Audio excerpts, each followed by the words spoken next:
Bodimo si na jasnem, MX-30 je avto za tiste, ki jim takole po New Age-ovsko pravimo early adopterji. Zato so tisti, ki hočejo imeti vse, kar je novo, kar je sveže, ampak pogosto tudi še ne zelo preverjeno, še ne stestirano. No, to so ljudje, ki se ne bojijo poskusiti. Če nekaj ne da pravih koristi, je to zanje zgolj eden od možnih rezultatov poskusov, nikakor pa ne neuspeh. No in Mazda MX-30 je v tem pogledu tipičen avto, za katerega je povsem jasno že v štartu, da prodajna uspešnica ne bo. Vsaj v Sloveniji ne. Kajti, da bi se ta avto lahko pojavil na vašem seznamu možnih novih avtomobilov, boste morali odkljukati kar nekaj čejev. Ampak saj s takšnim zavedanjem so ga dejansko tudi naredili. To je namreč prototip. Mazdino promocijsko orodje za Mazdino novo prihodnost in ta bo povsem drugačna od tega, kar danes poznamo pri Mazdi. MX-30 je namreč poln novih idej, pravzaprav poln novih zgodb. In te nove zgodbe bodo znali prebrati kvečjemu strastneži, ki trznejo, ko zaslišijo besedo novo.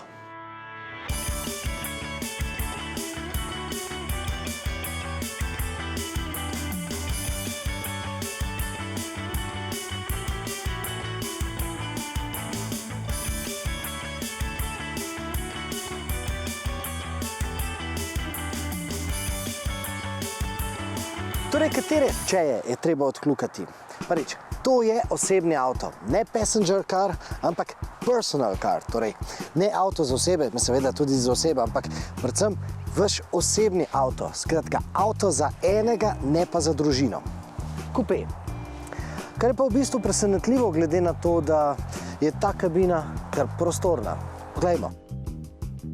Tukaj zadaj se prav kar solidno sedi, ima prostora za 3 potnike, tudi 3 vzglavnike, ampak, sedala so kratka, to se nekako že vzame v zakup.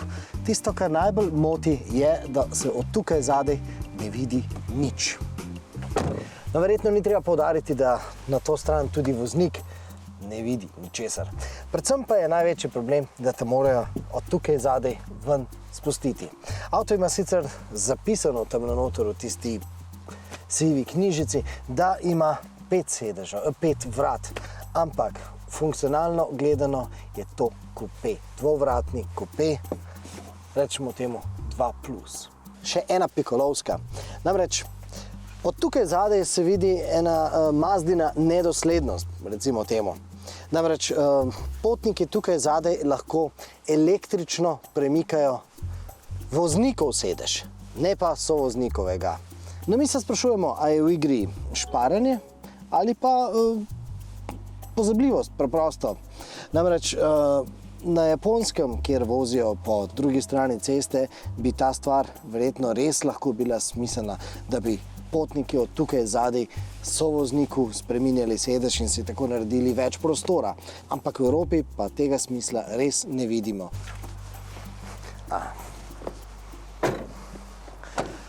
No, kot kupe bi Mazda MX-30 morala biti športna. No, to pa je SUV-evski kupe, se pravi CUV, Crossover Utility Vehicle.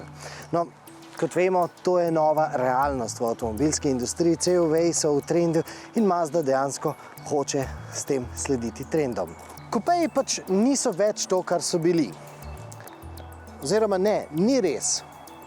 Mazda je prav takšen neklasičen kupe nekoč že ponujala. Bil je sicer nekoliko bolj športen, ampak ponujajo pa prav takšen neklasičen način odpiranja 2 parov bočnih vrat.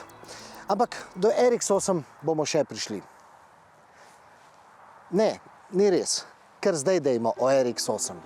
Namreč, čeprav razmišljamo, so ta nesmiselna vrata v Mazda MX-30 vgradili točno zato, da bi v spomin privabljal ime Felix Wankel. Koncept bencinskega motorja, pri katerem se valjasti bati ne pomikajo gor in dol, ampak se rotorji vrtijo znotraj večje posode. Oblika teh rotorjev pa ustvarja komore, kjer se odvijajo eksplozije, ki nato ustvarjajo energijo za pogon. No in boste rekli, kaj ima ta Wankelov rotacijski motor veze z MX-30, to je seveda prvi Mazdin serijski električni model. Ampak ima veliko veze, namreč drugi če je tukaj v igri. Drugi ček, ki ga morate sprejeti, če želite kupiti to Mazdo, je, da živite v mestu. Ne na deželi, dnevno morate opraviti zelo malo kilometri ali pa da vam ta avto služi kot drugi ali pa tretji avtomobil. Namreč Mazda MX-30 ima električnega dosega, baterij ima za doseg komaj dobrih 150 km. In ja, navijači za električno mobilnost bodo seveda zdaj spet poudarili, da vse statistike kažejo, da bi to v povprečju moralo zadostovati veliki večini.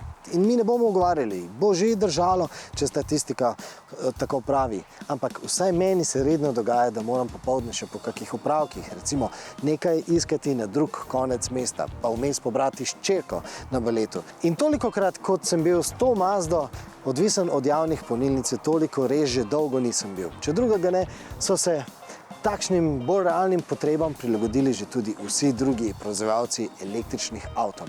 Ampak spet, MX-30 je promocija nove Mazdine ideje. Električne Mazde MX-30, ki ne bo imela večje baterije, bo pa imela tukaj pod tem motornim pokrovom ne samo tale mali električni motor, ampak tukaj zraven bo imela še en mali Wankelov motor. No, ta nikoli ne bo poganjal koles, tudi ne bo povezan s stopalko za plin, zato ga ne boste mogli poslati v obrat, da bi zarahnel. To bo namreč zgolj generator, pretvornik električne energije motorja na bencin v električno energijo. To bo mobilna elektrarna. Namreč, vse je res, da je rotacijski motor v osnovi problematičen. RX-8 je bilo recimo ves čas treba gnati v obrate, da je avto sploh pokazal ta svoj športni jaz in je imel zato strahovito visoko porabo goriva, pa tudi porabo olja. Ampak, kot nam je povedal britanski univerzitetni profesor, ko enkrat od tega rotacijskega motorja ne zahtevaš veliko, ko mu pustiš, da diha, kot mu najbolj ustreza, no potem bo to sila nezahteven motor, predvsem pa tudi nepožrešen motor. In Japonci so naredili prav to. Wankla so umirili, utišali in od leta 2021 bo v takšni Mazdi MX-30 sproti polno baterije, da nizek današnji doseg ne bo več problem. Tretja novodobna Mazdina ideja je prestiž. Mazda se namreč seli v višje razrede. Glede na absolutno ceno tega modela, morda to ni niti tako zelo očitno, namreč je cenejša od mnogih drugih električnih avtov. Ampak ne glede na to, Mazda že pripravlja dražje limuzine in pa SUV s 6-valjnimi motorji, premijskimi dimenzijami in pa zadnjim pogonom. No, tehnično bodo to sorodne Lexusom in v tisto smer ciljajo tudi nove Mazde. Namreč, če smo vseh teh japonskih detajlov vajeni pri Lexusu, no, po novem jih bomo videvali tudi pri Mazdi. Tako ne govorimo več samo o obliki, ki spominja na geparda v teku, govorimo o netipičnih materialih v kabini. Recimo v oblogah vrat iz filca. In poglejte sem na sredino. Pluta. No, to so gotovo elementi, v katerih je nemogoče ostati ravnodušen, pa naj vam bodo te ideje všeč ali pa ne. No, v kabini se boste nasploh počutili tudi kot v dražjih premijskih avtomobilih, se nam pa zdi, da je za odtenek premalo ta kabina premišljena. Namreč ta zaslon za klimo je malce nerodno postavljen za prestavno ročico, je tudi občutljiv na dotik, čeprav ima zraven tudi klasične gumbe za upravljanje. Ni pa touchscreen, kot pravimo, tisti tam na vrhu. Čeprav bi to celo bolj potrebovali, namreč s tem vrtenjem, tem vrtljivim kolescem je bistveno bolj zamudno in pa štorosto upravljanje, naprimer tudi s CarPlayom. Preprosto, danes smo že navajeni na zaslone na dotik. Naj bodo zato krivi iPhoni, Samsungi ali pa kateri drugi telefoni.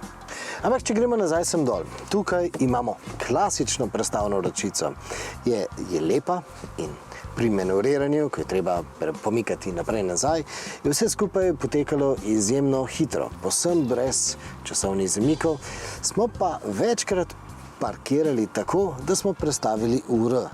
Namreč pozabili smo, da je za položaj P treba ročico položiti tudi naprej in v levo. Seveda pa električen avto, kot je Mazda MX-30, sploh ne bi rabil takšne klasične prestavne ročice, ampak v Mazdi so se zelo potrudili, da je med vožnjo MX-30 zelo podobna klasičnim Mazdam.